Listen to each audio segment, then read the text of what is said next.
पुढे त्यांनी वातनाशक लेप सांगितलेले आहेत. त्याच्यामध्ये अनुप प्राण्यांचं म्हणजे जे पाण्यामध्ये किंवा दलदलीच्या प्रदेशात राहणारे जे प्राणी आहेत त्यांचं मांस किंवा मत्स्यमांस म्हणजे माशांचं जे मांस आहे त्याच्यापासून बनवलेलं वेसवार यांचा गरम गरम लेप करायला सांगितलेला आहे.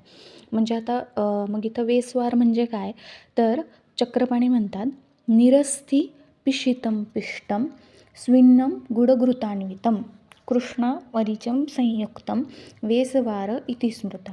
म्हणजेच काय, निरस्थी ज्याच्यामध्ये अस्थिविरहित मांस वापरलेलं आहे.